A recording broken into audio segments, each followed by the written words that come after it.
When we talk about Ikigai in Japan, you need to talk about this book. It's called Ikigai ni tsuite. Yeah, written by Mieko Kamiya. Yeah, Ikigai ni tsuite. It means about Ikigai. This book is considered to be the Bible of Ikigai research. Yeah, so whoever kind of study the Ikigai in Japan academically, they usually mention or make a reference of this book. Ikigai versus exercise and diet. Why your soul mission is the key to long life. That's something I'm going to talk about today, so stick around. Hi, my name is Hachiaki Takamiya. I am the author of the Ikigai Diet and Ikigai Biohacking. Which do you think is more important to longevity, diet or exercise? Yeah.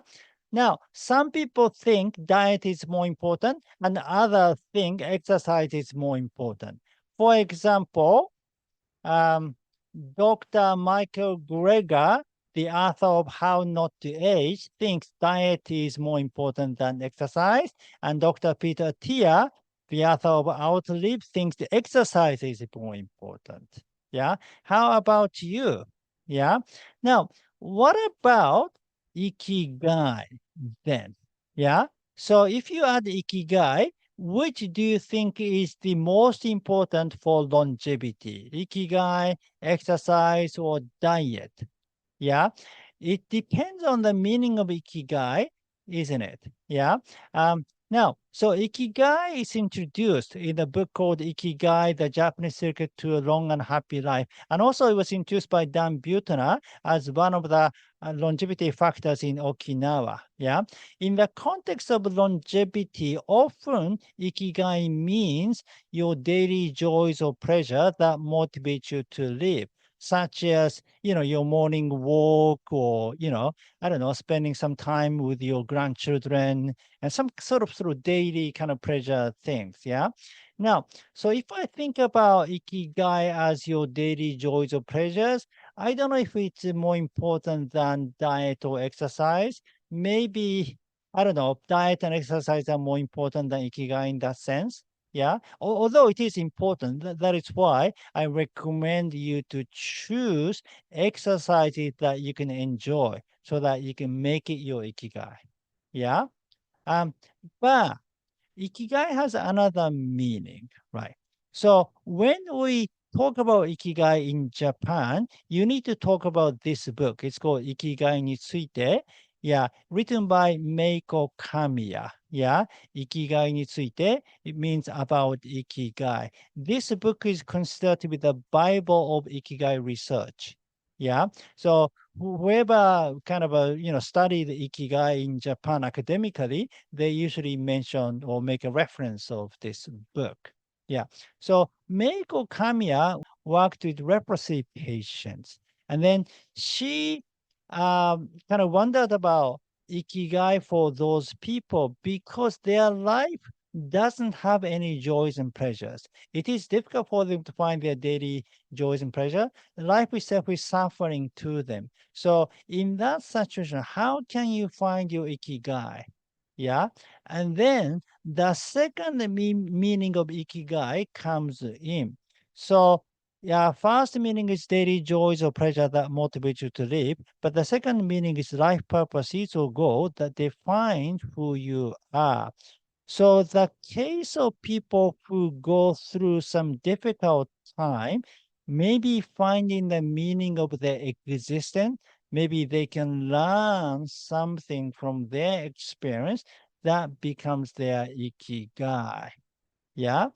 And for people in general who are not necessarily going through some tragic situations, you can find your life purposes. You're something that you feel you are born to be here. Yeah, something you feel that you're supposed to accomplish this in this lifetime and so on. Yeah. Now, in my case, for the first meaning of Ikigai, I have many, like morning walk, Nordic walking or even jogging now is my Ikigai, or morning coffee, or, spending some time with my son is my Ikigai. Yeah. And for the second one, life purpose, definitely it is writing for me. Yeah. I feel writing is my mission. And then through writing, I can basically spread these messages to kind of awaken people or creating a happier, happier society, or, helping people to be spiritually awakened. Yeah. And those I feel that I came here to do. Yeah. Through writing and now through making YouTube videos. Right. Okay. So in the book, Ikigai Biohacking, Chapter 1, do you want to live forever or be enlightened? I asked the question, why do you want to live longer? What is your purpose of living longer? Now, many people talk about extending their lifespan, but why? Yeah, because unless you have a specific purpose, why do you want to live to 150? I mean, I can understand staying sick free, until 100, until, your lifespan. I can understand it, but to extend it to, another 30 or 40 years more, you need to have some specific purpose, right? Now, so if you have a purpose, then you will know whether you need to live longer to achieve it. Yeah. In my case, now I want to live to 120, and then I want to stay healthy until that to accomplish my mission to spread these messages to help people kind of evolve. Therefore, to fulfill your soul mission, you want to stay healthy into old age, and therefore you want to optimize your diet and exercise. So diet and exercise are the measures to achieve it. They are the means, not the purpose. Yeah, the purpose is your soul mission. Now, this is even more critical in this Pluto in Aquarius age that I've been talking about. Yeah, because the next 20 years, yeah, is more spiritual era. The spirituality becomes the key in this era. Yeah, and then according to a spiritual perspective, you will be supported more if your actions align with your soul mission. Yeah. So everything you do, you want to be truthful to yourself. You want to, act from the bottom of your heart, or, from the source of yourself. Basically, you feel something that you came here to do. Yeah. Now, let's look at the risk factors of all-cause mortality too, because that's often talked about in the field of longevity, yeah, such as illnesses, injuries. But nowadays, when you think about natural disasters and wars, like on January 1st, we had an earthquake in Japan. Yeah. And then a few days ago, there was a big, snowstorm in Vancouver, Canada, right? So we are facing the risk of natural disasters all the time. There could be a forest fire, there could be the hurricane, flood, yeah, earthquake, heavy snow, or wars too. Yeah. So how do you prevent yourself from those risks? Yeah. I mean, diet and exercise can prevent you from illnesses and injuries. For the exercises, if you increase your muscle mass and bone density, it can prevent you from falling and injuring your hip bone, for example. Yeah. But that cannot prevent you from natural disasters, right? There is no scientific measure that can prevent you from those risks. Yeah. Only the spiritual measurement. Yeah. Well, if you don't believe in spirituality, then it doesn't make any difference to you. But if you believe in spirituality, or at least if you kind of believe half of it, I mean, that's where I stand really. I don't believe in spiritual things 100%, maybe about 60%. So slightly more towards the believing side, but still 60%. So 40% I have doubt. Maybe all those things is just, illusions. Yeah. They're not fact. I mean, that's possible. That is very possible. But I don't know. I don't know what happens when we die, if there's a life after death or not. And I don't know in this Pluto in Aquarius period whether we need to be spiritually awakened or not. Yeah. But if that is the case, then if I am more supported by aligning my action with my soul mission, then I might as well do that to just reduce the risk. Yeah. So in that sense, you don't have to live long as long as you are fulfilling your soul mission. This is more important than living longer.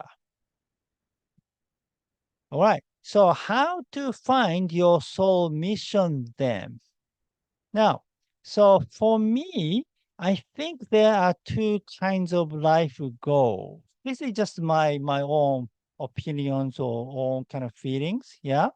One is contribute to building a better society. So I think each soul are born here to become part of kind of collective, evolution of the planet. So this is more a kind of collective work. Yeah. So for example, maybe one could be born to become a scientist or philosopher or artist or politician or inventor or something to create a better society, or you may be playing a minor role, yeah, to support, yeah, those people. That is possible, yeah.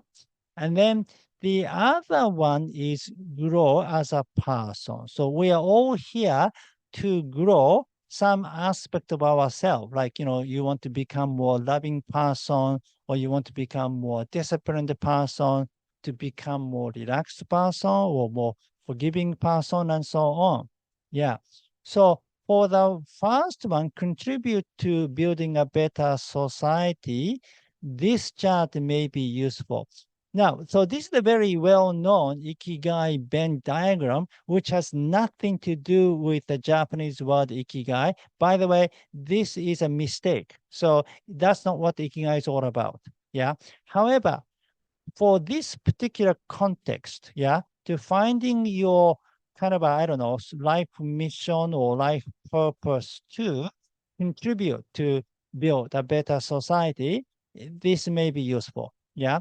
So if you find something you love, and if you find something you're good at, and if you find something that was needs, something that benefits the society or other people, then this can become your soul mission. And if you make it as like a work or as a career, then something that can be paid for at the same time. So find something you love, something you're good at, something the world needs, and something that can be paid that becomes your kind of a soul career, basically. Yeah. And for the second part, like growing as a person, overcoming your weak points is a good way. So we all have a weak point. Yeah. And we are all here to kind of change it, yeah, each time when we reincarnate. But how do you know your weak points? Yeah, ask your family members or ask your close friends. They all know your weak points are. I mean, don't you know your, you know family's weak points? I mean, when you yeah, if I ask you, what is your wife's weak point? What is your husband weak point? You know straight away, right? So the same thing is true. They would know. Yeah. Therefore, things people close to you want you to change are your weak points. Yeah. So if you can overcome those weak points, they'll be extremely happy. I mean, would you not be happy if your partners and family members and people close to you change their weak points? Yeah. In fact, you may even be happier than they trying to solve the world problems. Yeah. Well, I mean, solving the world problems is okay, but before doing that, first change yourself. That's how you feel. So that's the same with your family members. Right? Yet, it's not that easy to change your weak points, right? Especially when we are old, like, we have done that so many times in our life already, and it didn't work. Yeah. So now you have given up. I mean, that's possible. Yeah. In this case, maybe just finding one day a month, you can focus on that. Make it a kind of a be the change you wish to see in others' day. It is much easier than doing it every single day. Yeah. Yet, still, it could be difficult. In that case, you can always contribute using your strong points too. Then reaping your karma. Yeah, that is also important in the Hinduism or Buddhism, the Eastern kind of spiritual practices. We often talk about karma, and we are here to reap our karma, right? So how do you do it? By kind of accepting your unfortunate situations. Yeah. So unfortunate situations are opportunities to grow. So instead of feeling angry or feeling depressed or feeling frustrated, you just accept as they are and then see it as opportunities for you to reap your karma and grow. And that changes the meaning completely. You can feel positive about your circumstance. In fact, taking advantage of your circumstance is critical. Yeah. So whatever the circumstance you're in, there are some benefits that circumstance can bring. Like maybe your experience, your unique experience can help others. Yeah, because maybe you can sympathize with others who are in difficult situations too. Yeah, um, or sometimes your circumstance can be positive. Yeah. And but in this circumstance, you can kind of help, you can contribute the society in the unique way that only you can do. Right. So there are many ways to find your life missions or soul missions, and there could be more than one. There could be several, life missions. Yeah. So whatever you find, aligning yourself, like focusing on life mission the next 20 years will be very critical. Right. Okay, for details, please read my book, Ikigai Biohacking, Biohacking based on Japanese natural health, especially chapter 9, How to Bioharmonize Your Soul. Okay, thank you for watching. Again, my name is Hachiaki Takamiya. I am the author of the Ikigai Diet and Ikigai Biohacking. If you like this video, please give me your thumb up and subscribe to my channel, and please leave your comment. Do you have a soul mission? Yeah, what is your soul mission then? Well, I'll see you in the next video. Live with your Ikigai!